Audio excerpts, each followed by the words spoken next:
Muito bem, pessoal, a partir deste vídeo vamos estudar a lei orgânica aqui do município de Santiago. A lei orgânica, que é a principal lei do município, é a lei que traz as regras de funcionamento da prefeitura e da Câmara de Vereadores. Nós vamos estudar toda esta lei e depois que concluirmos o estudo de toda a legislação municipal, lá mais pertinho da prova, eu vou fazer também um simulado com questões sobre toda a legislação para que a gente possa fazer um treino e revisão para a prova. Então, o nosso método de estudo vai ser este. Eu vou apresentar aqui o conteúdo para vocês. É importante que após a aula vocês leiam e releiam todos os artigos da lei. E depois, mais perto da prova, teremos o simulado com questões para vocês praticarem. Eu vou elaborar as questões no estilo da banca, já tentando adivinhar como que o conteúdo vai ser perguntado na nossa prova. Assistindo às aulas, fazendo as leituras de revisão e treinando com as questões, eu tenho certeza que vocês vão aprender bem o conteúdo e vão ter boas chances de gabaritar o conteúdo na prova do nosso concurso. Pessoal, essa lei orgânica ela é muito extensa, ela tem mais de 200 artigos e eu vou tentar, da forma mais rápida possível, passar esse conteúdo para vocês, para que a nossa aula não fique cansativa e que vocês consigam entender os principais pontos, aqueles pontos mais prováveis em prova. Bom, começa apresentando o município de Santiago. O município de Santiago, assim como qualquer município, é uma pessoa jurídica de direito público interno. A banca pode fazer uma pegadinha aqui, afirmando que o município é uma pessoa jurídica de direito privado ou de direito público externo, e aí estaria errado. Lembrem que o município é uma pessoa de direito público interno. E é uma unidade que, como a gente sabe, integra o Estado do Rio Grande do Sul e a organização político-administrativa do país, sendo dotado de autonomia política, administrativa, financeira e legislativa. Bom, o território do município pode ser dividido em distritos. Os distritos são aquelas localidades afastadas do centro do município, e esses distritos são criados, organizados ou suprimidos sempre por lei municipal, observando as regras da legislação estadual e consultando a população por meio de uma consulta plebiscitária à população envolvida. A consulta plebiscitária é um plebiscito que a população do distrito vai manifestar se é a favor ou contra a criação ou extinção dele. O território, então, tem essa possibilidade de divisão e quando essa lei foi feita, foi mantido o que então era o território do município na época, e os limites do território do município só podem ser alterados nos termos também da legislação estadual.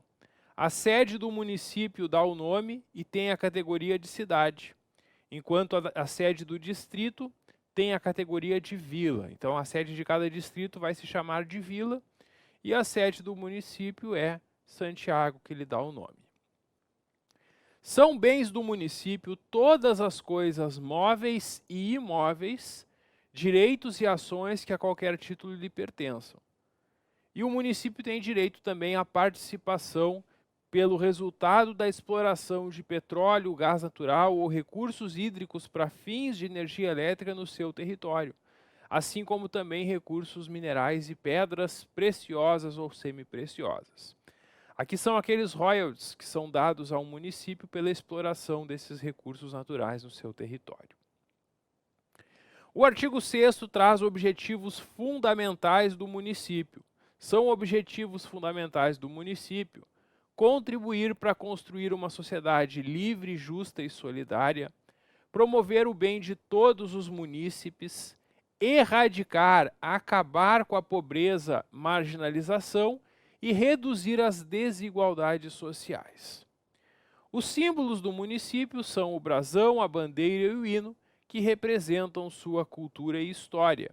E o dia 4 de janeiro é a data magna municipal.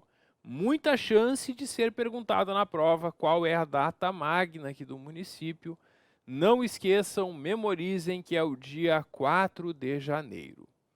Quanto à competência municipal, o artigo 8º vai apresentar competências, coisas que cabem ao município. São mais de 30 competências.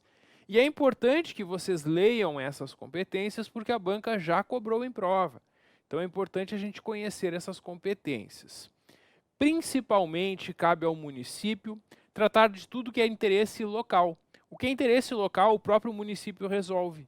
Não vai vir o governo federal ou o governo estadual resolver. Cabe ao município cuidar de tudo que é do seu interesse local. Então, o município vai fazer as leis sobre assuntos de interesse do município, pode sempre suplementar a legislação federal e estadual no que couber. Quando falta alguma disposição na legislação federal ou estadual sobre algum assunto do município, o município pode, na sua lei, tratar daquele assunto, né, completando o que faltou. Isso que é suplementar essa legislação. O município vai instituir e arrecadar os tributos de sua competência, a gente vai ver hoje aqui na aula quais são esses tributos. Criar, organizar e suprimir distritos, pode instituir a sua guarda municipal, né, que de fato instituiu. Organizar e prestar serviços. E os serviços públicos o município pode prestar diretamente por meio dos seus servidores ou fazer concessão ou permissão para que empresas explorem esse serviço, como é comum acontecer no transporte coletivo. E aqui vem os exemplos de serviços que nós temos, né? O transporte coletivo, o abastecimento de água e esgoto, cemitérios, iluminação pública e limpeza pública, incluindo a coleta do lixo. Esses são serviços que cabem ao município. Ele pode prestar diretamente ou conceder ou permitir que empresas privadas explorem esses serviços. Também cabe ao município atuar prioritariamente no ensino fundamental e na educação infantil. Essas são as prioridades do município na educação. Aqui a banca pode fazer uma pegadinha colocando o ensino médio junto, e aí está errado. Não esquece, prioridade no município na educação é o ensino fundamental e a educação infantil.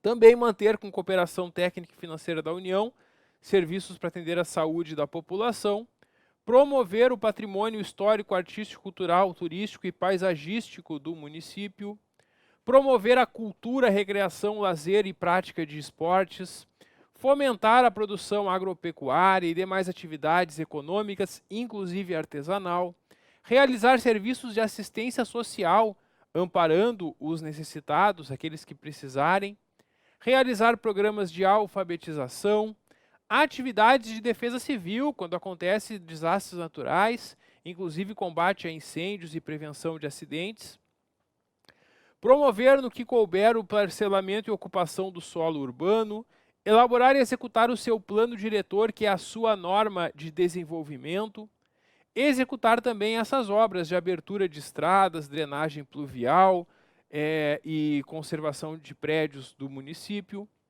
O município fixa a tarifa dos serviços públicos, inclusive a tarifa do táxi, do transporte coletivo e semelhantes. Sinaliza as vias públicas urbanas e rurais, vai disciplinar os serviços de carga e descarga, fixando qual é a tonelagem máxima permitida aqui no município, regula o tráfego e trânsito nas vias municipais. Quando algum estabelecimento, seja industrial, comercial, de serviços, eventual ou ambulante, queira funcionar, para funcionar tem que ter um alvará da prefeitura. Cabe à prefeitura licenciar os estabelecimentos dando esse alvará. E a prefeitura só vai dar o alvará para os estabelecimentos que demonstrarem que atendem os requisitos que a lei exige para funcionar. Isso é muito importante, por isso que tem fiscais na prefeitura também, que vão verificar se os estabelecimentos atendem todos esses requisitos para obterem alvará. E depois de dado o alvará, os fiscais da prefeitura continuam fiscalizando e se o estabelecimento deixa de atender, pode ser cassado o alvará. Também o município vai dar licença para publicidade, cartazes, letreiros, anúncios, realização de jogos, espetáculos e divertimentos públicos e prestação de serviços de táxi e transporte coletivo. Quando o município percebe que tem uma edificação, um prédio, em ruína ou em condição de insalubridade, o município vai interditar ou demolir, conforme o caso.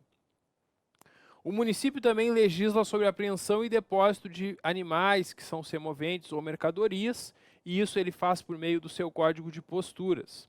Administra seus bens, adquire e aliena, aceita doações, legados e herança, pode desapropriar na forma da lei. O município organiza o seu quadro e estabelece o regime jurídico dos seus servidores.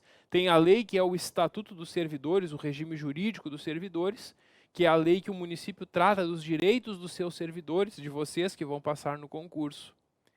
Também proteger a população contra toda exploração, bem como outros fatores que possam conduzir pessoas ao abandono físico, moral e intelectual. Fixar os feriados municipais. Exercer o poder de polícia administrativa nas matérias de interesse local. E aqui é muito importante, né? A polícia administrativa é a fiscalização que a prefeitura faz sobre as atividades desempenhadas no município.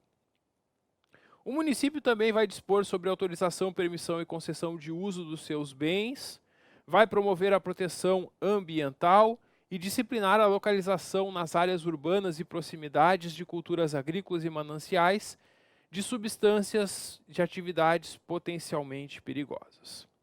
Então é isso que a gente tem nessa grande lista aí de 33 competências do município que nós vimos aqui rapidamente. Bom, então é isso. Para fins de prova, quando a banca pergunta competências, a banca vai trazer algumas dessas competências, poderá mudar alguma delas e vai te perguntar qual ou quais estão corretas. Por isso, claro, além de conhecê-las, é importante que vocês leiam e releiam todas elas para irem fixando, para irem memorizando. No título 3 aqui da Lei Orgânica, a gente encontra os poderes do município. O município de Santiago, assim como qualquer município do Brasil, possui dois poderes. O legislativo, que é a Câmara de Vereadores, e o executivo, que é a prefeitura. Cuidado, não existe poder judiciário do município. O poder judiciário sempre é estadual ou federal. Então, o Fórum de Justiça não é do município. O Fórum de Justiça é do poder judiciário, conforme o caso do Estado ou da União, nunca municipal. A banca pode fazer uma pegadinha aqui, afirmando que o governo municipal é constituído dos poderes legislativo, executivo e judiciário. Se a banca fizer isso, tu sabe que isso é pegadinha dela, tu não vai cair nessa, né?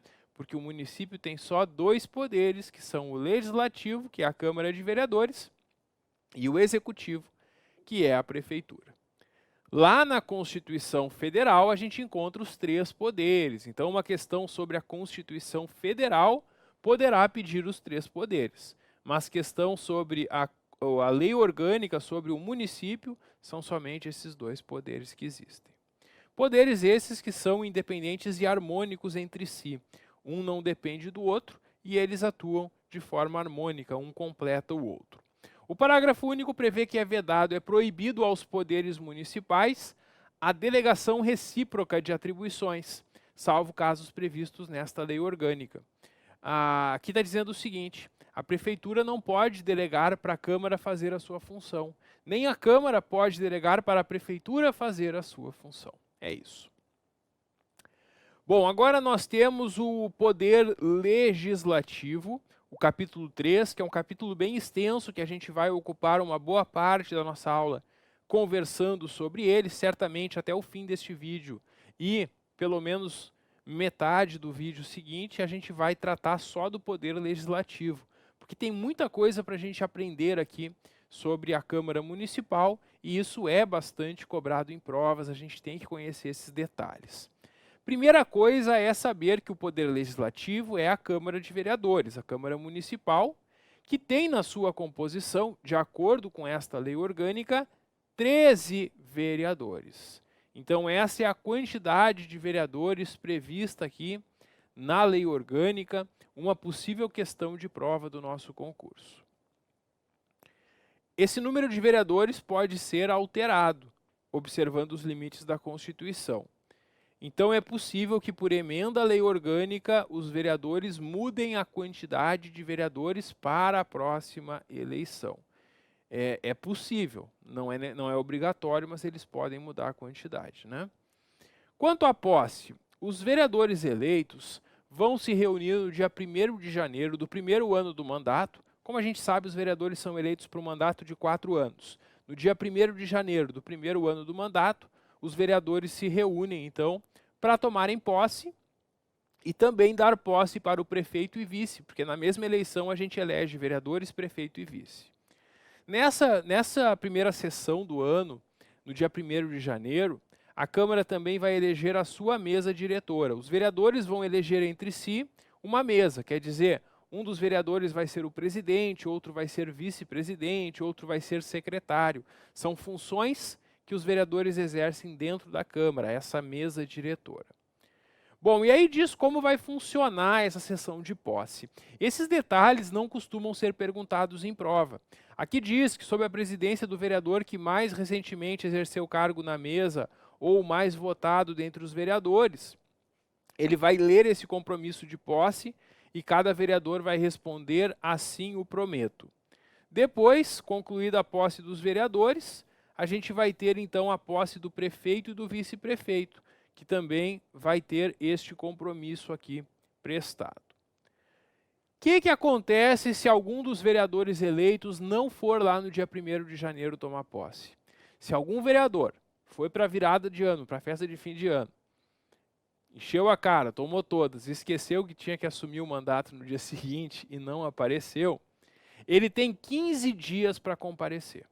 O prazo para o vereador comparecer é de 15 dias. Se o vereador, que não foi lá no dia 1º de janeiro na própria posse, não comparecer dentro de 15 dias sem alguma justificativa, ele vai perder o mandato. Então, esse prazo pode ser perguntado na prova de vocês, fiquem atentos.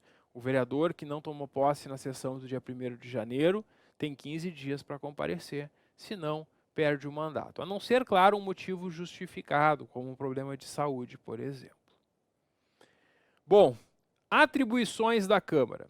A gente tem no artigo 15 uma lista de competências da Câmara que passam pela sanção do prefeito. Essa lista do artigo 15 é bastante extensa, como vocês estão vendo aqui na tela. Depois, no artigo 16, tem uma outra lista de competências da Câmara, que são as competências privativas. Qual é a diferença do artigo 15 para o artigo 16? No artigo 15, estão competências da Câmara que passam pela sanção do prefeito, ou seja, são matérias que a Câmara vai aprovar e encaminhar para o prefeito, que pode sancionar ou vetar. Se o prefeito concorda, sanciona. Se o prefeito não concorda, vai vetar. E isso nas matérias do artigo 15. Por outro lado, nas matérias do artigo 16, elas são competências privativas da Câmara. São matérias que a Câmara vai decidir, os vereadores vão decidir e ponto final, acabou. Eles não vão encaminhar para o prefeito. O prefeito não pode vetar essas matérias. Essa é a diferença do artigo 15 para o artigo 16. A gente pode dizer que as matérias do artigo 15 são as matérias que os vereadores decidem e encaminham para o prefeito, enquanto as matérias do artigo 16 são matérias que os vereadores decidem e está decidido. E como que isso cai em prova? A banca pode, na tua prova, misturar, confundir e te perguntar quais são as competências que passam pela sanção ou as que não passam, as que são privativas. Tem uma lógica aqui. Quando a Câmara está cuidando do seu funcionamento interno ou fiscalizando a prefeitura, vai ser uma competência privativa. Porque o prefeito não poderá opinar no funcionamento interno da Câmara, porque isso está na separação dos poderes, né? A gente viu que os poderes executivo e legislativo são independentes um do outro. Então a Câmara cuida de todo o seu funcionamento interno sem que o prefeito se meta nisso. E também a Câmara vai fiscalizar o prefeito. E quando ela está fiscalizando o prefeito, julgando suas contas, isso também não vai passar pela concordância do próprio prefeito. Quer ver? Olha só, é competência da Câmara eleger a sua mesa. Os vereadores entre si vão escolher quem vai ser o presidente, vice-presidente, secretário da Câmara, e o prefeito não se mete nisso. A Câmara elabora a sua norma com as suas regras de funcionamento, que é o seu regimento interno, e o prefeito também não participa dessa elaboração. A Câmara fixa o subsídio, que é o pagamento, a remuneração dos políticos, prefeito, vice-secretários e dos próprios vereadores. A Câmara exerce, com auxílio do Tribunal de Contas, a fiscalização financeira, orçamentária, operacional e patrimonial do município, que é uma fiscalização sobre as contas do município. A Câmara julga todo ano as contas do prefeito, vai dispor sobre sua organização, funcionamento, política, criação, que é funcionamento interno.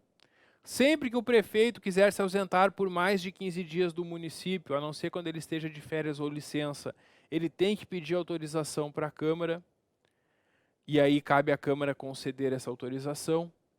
A Câmara pode mudar a sua sede, fiscalizar atos da Prefeitura, sustar, que é suspender atos da Prefeitura que exorbitam, que vão além do seu poder, quando o prefeito, por decreto, faz algo que deveria ser por lei. A Câmara vai dizer, não, prefeito, isso você não pode fazer, é por decreto, está suspenso esse decreto, isso tem que ser por lei, você tem que caminhar um projeto de lei e só se nós, vereadores, aprovarmos que isso vai ser editado.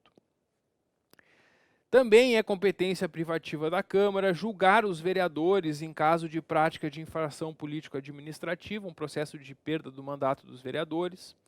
Representar ao Procurador-Geral de Justiça, que é o chefe do Ministério Público do Estado, mediante a aprovação de mais da metade dos seus membros, contra prefeito, vice-prefeito, secretários ou ocupantes de cargos de mesma natureza que tenham praticado algum crime contra a administração pública, dar posse ao prefeito e vice-prefeito, conceder licenças ao prefeito, vice-prefeito e vereadores, criar as CPIs, que são as comissões especiais de inquérito, criadas para investigar algum fato determinado por um prazo certo, e para isso é necessário que o requerimento esteja assinado por pelo menos 1/3 do total de vereadores, convocar secretários do município para prestar informações sobre matérias de competência da Câmara, solicitar informações ao prefeito sobre assuntos referentes à administração, autorizar referendo e convocar plebiscito, julgar o prefeito por prática de infração político-administrativa,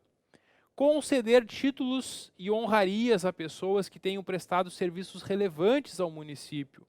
E a concessão dessas homenagens é mediante decreto legislativo aprovado por maioria de 2/3 do total de vereadores. Atenção que a banca pode perguntar também, né?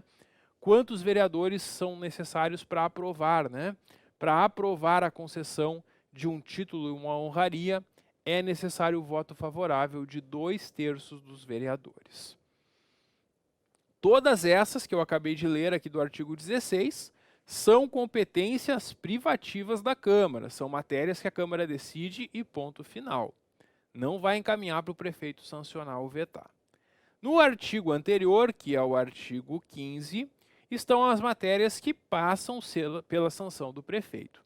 Aqui são os projetos de lei sobre os mais diversos assuntos do município, que os vereadores aprovam o projeto de lei e encaminham para o prefeito sancionar ou vetar, como a gente vai estudar também no processo legislativo. Essas matérias que passam, então, pela sanção do prefeito são os assuntos de interesse local, suplementar a legislação federal e estadual no que couber, em todas essas áreas de interesse aqui do município, tributos do município, as leis que tratam dos tributos, né, o Código Tributário, qualquer mudança nos tributos passa pela sanção do prefeito, as normas orçamentárias, a obtenção e concessão de empréstimos, concessão de auxílios e subvenções, concessão e permissão de serviços públicos, concessão de direito real de uso de bens municipais, alienação e concessão de bem imóvel, aquisição de bens imóveis, criação, organização e supressão de distritos, criação de cargos e empregos na prefeitura, plano diretor do município, alteração e denominação de próprios vias e logradouros, quando se muda ou se dá o nome a um bem do município, a uma rua, uma avenida, uma praça. Guarda municipal destinada a proteger os seus bens, toda a legislação sobre a guarda passa pela sanção do prefeito. ordenamento, parcelamento, uso e ocupação do solo urbano, organização e prestação de serviços públicos e autorizar a criação de consórcios para realizar obras e serviços. Todos esses, então, elementos são competências que passam pela sanção do prefeito. E aqui é importante que vocês leiam e releiam várias vezes o artigo 15 e o artigo 16 para ficarem com essas competências bem fixadas. Bom, no próximo assunto a gente tem o exame público das contas municipais, porque todo ano o prefeito vai prestar contas para a Câmara. O Tribunal de Contas do Estado, TCE aqui do Rio Grande do Sul, vai fazer um parecer prévio, dando a sua sugestão pela aprovação ou rejeição das contas. E aí as contas são disponibilizadas para consulta pública. E qualquer cidadão, pode olhar as contas que o prefeito prestou e, se achar que tem algo errado, pode questionar a legitimidade delas. Quanto à remuneração dos agentes políticos, a gente viu que isso é uma competência da Câmara, e esses subsídios do prefeito, vice-secretários e dos vereadores são fixados por lei de iniciativa da Câmara Municipal, seguindo as regras da Constituição. Os critérios e valores de indenização de despesas de viagem do prefeito, vice-prefeito, secretários e vereadores também são fixados em lei, observando a iniciativa privativa de cada caso. O artigo 24 trata de eleição da mesa. No primeiro ano do mandato, os vereadores elegem a mesa. Essa mesa são o presidente, vice-presidente e secretário, que são eleitos para o mandato de 2 anos, sendo vedada, proibida a recondução para o mesmo cargo.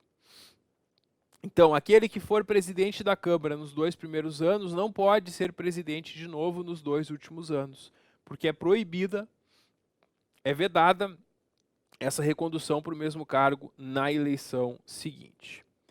Bom, e aí os membros da mesa vão exercer as suas funções, e se algum dos membros não estiver fazendo adequadamente as suas funções, ele pode ser destituído.